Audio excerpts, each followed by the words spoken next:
everybody, and welcome to another episode of Environmental Social Justice. I'm your host, Wendy Nystrom, and we have my good friend, Senator Heidi Campbell. She is visiting us from Nashville, Tennessee, so welcome to the show, Heidi. Thank you. Thank you so much for having me. Anytime. And real quick, congratulations. You are returning as senator. You recently won this week, so congratulations on your re-election. Fabulous news. I appreciate that. It was a hard-fought battle, but really happy to take the seat back. And just before we go on, I want to apologize to all the listeners that I've got a little bit of a frog in my throat. I'm getting over a cold. I don't normally sound like this, but bear with me. And that's okay. You are allowed to have a frog in your throat because you fought damn hard this year. You worked your butt off getting that re-election, so you deserve to have a frog in your throat, be a little bit under the weather. Thank you.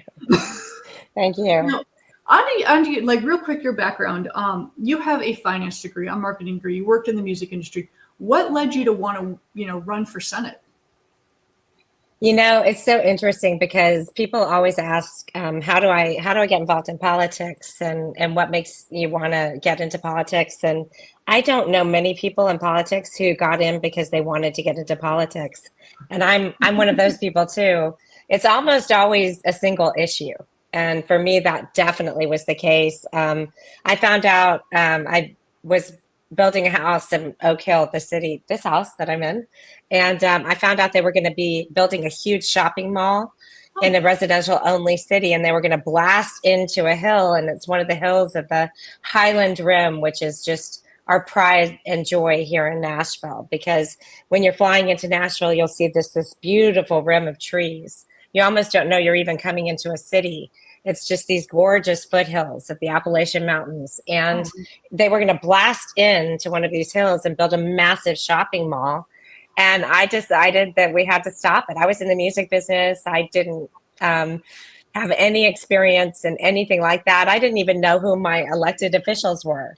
And so I started a little group called Save Oak Hill, and we got signs with little bunnies on them, and we stopped it. We got a petition, we stopped it, and then everybody looked around at each other and said, somebody's got to run for office to keep this from happening again. Yeah. And I was the sucker that raised my hand, and that was sort of my gateway into politics, because I became first the vice mayor of my city, then the mayor. And as the mayor, I served in Nashville on all these boards. Oak Hill is a suburb of Nashville. And I served on all these solid waste board, the Greater Nashville Regional Council. I started seeing whatever, conflict of relationship we have with the state. And I decided that I was going to, run for and try to flip a seat here in Nashville. And I did it, about 4 years ago. And so here we are 4 years later, and I was really proud to be able to hang on to it because it's not an easy seat. It's a very purple seat. And also this particular election was a rough one. So to hold a Democratic seat in a primarily Republican state, keeping our checks and balances in place is very important, in my personal opinion. I think we need to hear from both sides. But yes, you held on to that seat, and that's a challenge. So I commend you for that. That was a really good job. And you bring up a really good point there, because I think a supermajority in either direction is a problem. You really for our system to work, you really just need checks and balances, and you need compromise, and you need both sides, and you need to be able to have conversations about things. So we've lost that ability. But someone like you do talk on you are able to discuss a conversation with anyone about anything and keep it factual, keep it logical. You do that very well. I've seen you in action.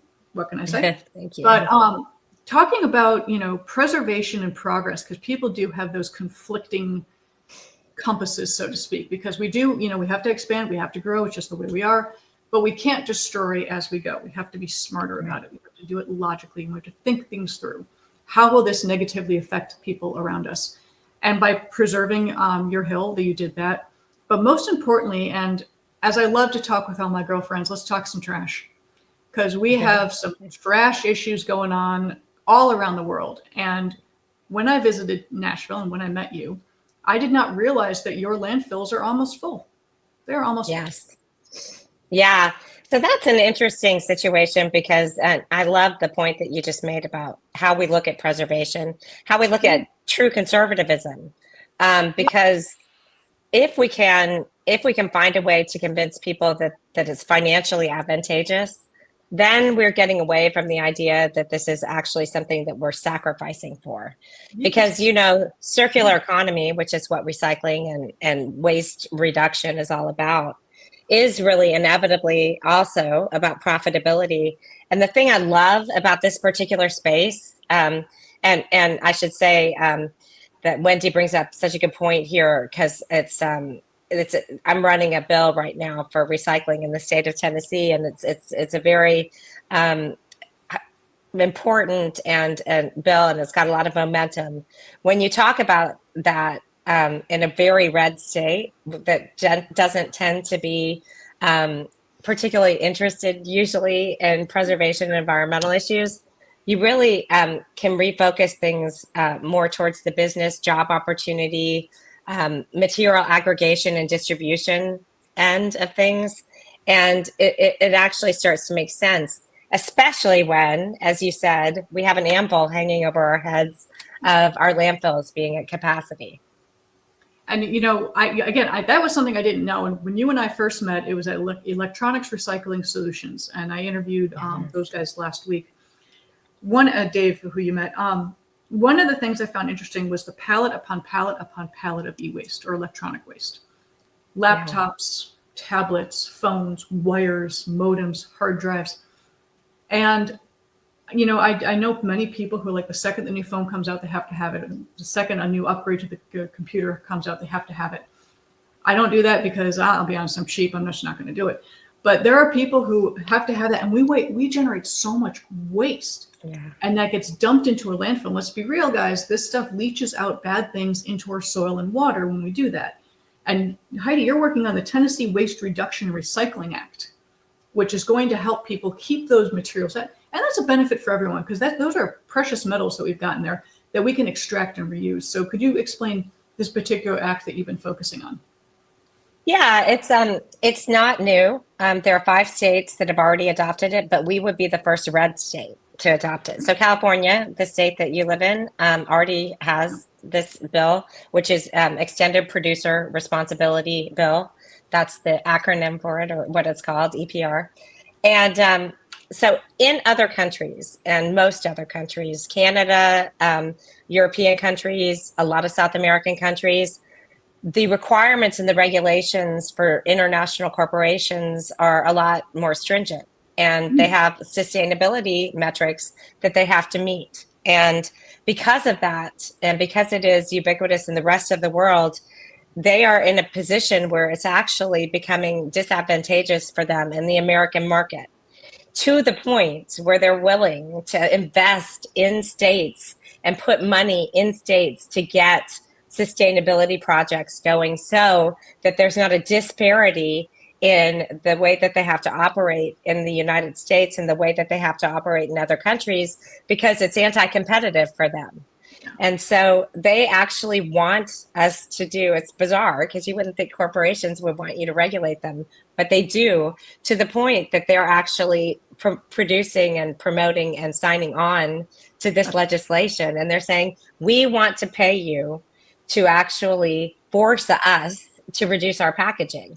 And the way that works is that we put a small little micro tax on each item that they sell in our state, like an 1/8 of a cent or something. And that money goes into a producer responsibility organization that's established by the legislature. And then that money is taken and used, it's only allowed to be used for recycling infrastructure or recycling education. And we would probably get about $400 million, roughly $400 million a year coming into our state in recycling infrastructure funding. So for an incredibly regressive state like Tennessee, that's huge, and that would make a big difference. We are 48th in the country for recycling. So it would be just a big game changer for us. And moreover, because of where we're located geographically, it would position us, we're right dead in the middle of the Southeast. So it would position us to be able to sort of be the leader, the market leader in material aggregation and distribution for recycling. And there are a lot of companies that really need this material, and they're signing on to it as well. We have aluminum companies that want the aluminum. We have ceramic companies that want the glass because they use it for the ceramics. We have carpet companies that use the plastic to make carpets. So it's a really, really great job generating, income generating, and litter reducing bill. You know, I love the fact that you give examples, because most people probably wouldn't think about how does this work? You know, what can we use these waste materials for? And that is the true definition of circularity, where you take something, it's used up its normal life, and rather than throw it away, because there is no way, it just goes somewhere else, you use it for something else. And most people don't realize a lot of carpets are actually recycled from old plastic or old materials that are repurposed. And keeping it out of our landfills until the last possible moment is what is most important. And I do have to point out, I did spend a brief time in Nashville and surrounding areas, and it is the most gorgeous area. The rolling hills that you guys have, the greenery, maybe it was just the time of year I went, because I went in September. It's not just the downtown honky tonk area. Go like 10 minutes outside, and it is breathtakingly beautiful. And I'd hate to see that get destroyed with waste and garbage and more landfills. And just, you know, even the waste companies, they're cognizant of this, and they don't necessarily want to put it in the ground. They also want to be able to recycle it, and even take construction debris, that concrete and waste, and use it for something else. So I think everyone does have sort of a hand in this. They do want this to happen. Yeah, we look at it as a triple win. That's, you know, you've heard the triple win, just that everybody needs to win. Yeah. And there's not often a piece of legislation that could actually accomplish that, but this truly is the case with this, because everybody has a, you know, stake in it. And you know, just talking about the stake in it, because you know, I do want to talk about next generation. I mean, Americans tend to just think about me, maybe kids, grandkids. A lot of other cultures will think, you know, 7, 9 generations down, and what is the, you know, what am I doing today that's going to affect them? And what you're doing today is affecting people generations down the road, because our packaging, it's not great, guys. We got to work on that. You know, we don't need as much crap in there that we have. I mean, how many times do you get a package and you're just pulling out stuff? That can all be fixed. Right. That's what we need to work on. And then you know, that's upstream. Downstream is, what do I do with what actually came with it? And how do I properly recycle that? And that will overall affect people generations to come, because you're keeping it out of that waste stream. And that's I love that you're saying that. I love that you're saying that, because, you know, I think so much about this, and I actually think a lot about a position that was made in Wales for the Future Generation Commissioner. And the Future Generation Commissioner in Wales, England, is in charge of going through every piece of legislation and thinking about how it will impact future generations. Cathedral thinking, we call it, because when they built the great cathedrals of Europe, they didn't know, they wouldn't be around to see the product of their final product. They had to invest in, you know, generations of building this project they wouldn't get to see, because they cared about future generations. We've lost a little bit of that. And I think that this is definitely a space where we have to think about that when we look at our waste problems and our plastic problem and how it's impacting our water with the PFAS and all of that. Yeah. It's past the point where we really need to do something about it. And we have enough material out in the universe now that we don't really need to be producing more material. We need to really be finding ways to create circular economic use for them.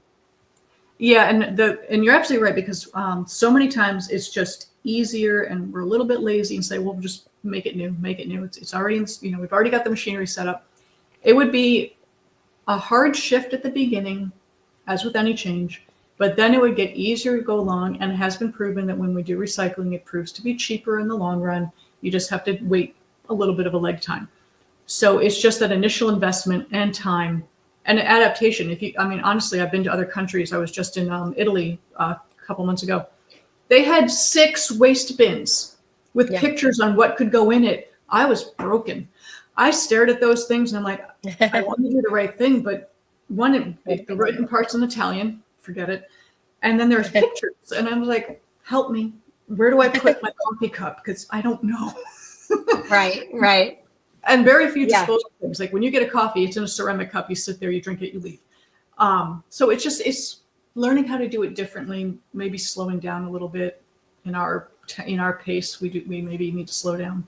We are such a wonderful test market for that, because we really, the psychology of waste here is at ground zero. I mean, nobody here has, we think we throw something away and it disappears. It's just so one thing we're doing that I think is wonderful too, is we're doing these projects with elementary schools, zero waste lunches. And the zero waste lunches have compostable trays and compostable utensils. And the kids are, responsible for putting the food waste and the compostables in the right places. And they learn about that. And here is what's wonderful about it. Well, first of all, it's circular. So they send this stuff away and they get dirt back, and then they grow stuff in the dirt. So that's great. But on top of it, they're going home and they're saying to their parents, wait, you're not supposed to throw that away. So they're teaching their parents. And that is a really valuable thing, because, wonderful way to teach from the ground up. Oh yeah, I remember being a kid in the '80s and hold the buckling up, and I would yell at my parents, "Put on your seatbelt," because I was told it's put on your seatbelt. And we became annoying, and when you become annoying, you're just going to do it to shut your kid up, so it works. But simultaneously, talking about food waste, I know someone in LA who does that. Steve Wynbrandt, he has his own Wynbrandt composting company, and he helps kids in schools. And one of the things the chefs and the cooks at the schools realize is how much food is wasted. So they realize we don't need to cook as much because the kids aren't eating it. So they're actually cutting down on the amount of portions, because they don't want to throw it away, and it saves the school money in the long run because they're not throwing away food. I love that. It's great. Yeah. And, we also have universities here that are UT did a pilot project of taking their extra food and making sure that they're giving it to the unhoused, to some of the people in the community who are in need of that food, and that's been incredibly effective as well. And also students, they have free lunches for students that they package with the extra food. I think that's fabulous. I mean, it shouldn't be wasted at all. And when I lived in Massachusetts many years ago, they actually had a law that you could not give away the food, because I had a friend who worked in the restaurant industry, and he was like, we're not allowed. I think that law has been thrown out, but it would bother him because he worked in the restaurants, and he's like, I have a whole cake. No one touched it, but I can't sell it tomorrow because it's a day old. And he's like, I not only do I have to throw it away, he's like, I can't even lay it out nicely for someone to take. He said, by law, I have to destroy it. And I think that rule's gone, but it's just sometimes people don't think things through. We got to start thinking things through. But Senator Campbell, how can people work with you? How can they find you and volunteer or promote this? What can they do? Well, we definitely need as much help as we can getting this over the finish line this next session. So you can reach me in my office, which is you can look me up online, Senator Heidi Campbell in Nashville, Tennessee. I'm not going to give you my whole email address because it's just too long. But look me up online and you'll find my email address right away. So, and I'd love to hear from you. Also, happy to hear from people with advice or ideas for bills. I'm always interested in new ideas and new things. And great to talk to you today. Oh, thank you. And there are more and more people out there that want to help. They see things that need to change. And all ideas are good ideas. It's just a matter of how you vet them out and get a group together and talk it through, because some people might have something crazy and wild, and then that person might say, well, what if we tweaked it to be this? And then it's actually doable. I've actually witnessed people do that, and it's absolutely amazing the intelligence that's out there. And it's so true. And the people that you work with, and I can attest that when I blindly emailed you, you actually responded. Yes, sure. You didn't know me. You're like, who the heck is Wendy? Well, I'll just say hi. And I'm so glad I did, because I had so much fun touring in Nashville with you and the group. And you were just you were a rock star, the rock doctor. Yeah, it was a busy trip. That thing was crazy, but it was super fun. And yes, I think I told people we drove a giant 15-person van, something I will never do again in my life. I was so impressed that you were driving that thing. I got in that thing, and checking into the hotel, they're like, what are you doing in that big van? I'm like, I don't know. Help me. But no, on the note of let's get back to recycling and repurposing and doing things the right way. So it's the Tennessee Waste Reduction Recycling Act. Please help the senator get this pushed through. This is not something ridiculous. This is not something crazy. It is simply reducing how much garbage we generate and throw away. And let's keep Nashville beautiful. Let's keep Tennessee beautiful. People like taking walks and taking hikes. Keep it that way. It's important. So on that, Senator, you were doing an awesome job. Thank God you got reelected. I'm so happy personally for that. I got to come out and we'll grab a beer or something and celebrate. But thank you for everything you do. Seriously. Thank you. This job. So great to see you. Thank you for doing this. Anytime. So guys, I'm Wendy Nystrom, your host with Environmental Social Justice. Please, please, please check out Senator Heidi Campbell, Tennessee, Nashville, Tennessee. Check her out, work with her, help her get this bill passed, keep everything green. We'll catch you next time. Oh, and real quick, before I say we catch you next time, I am now proudly sponsored by BioLargo. They just make life better. So please check them out as well. And we'll catch you next time, guys. Bye.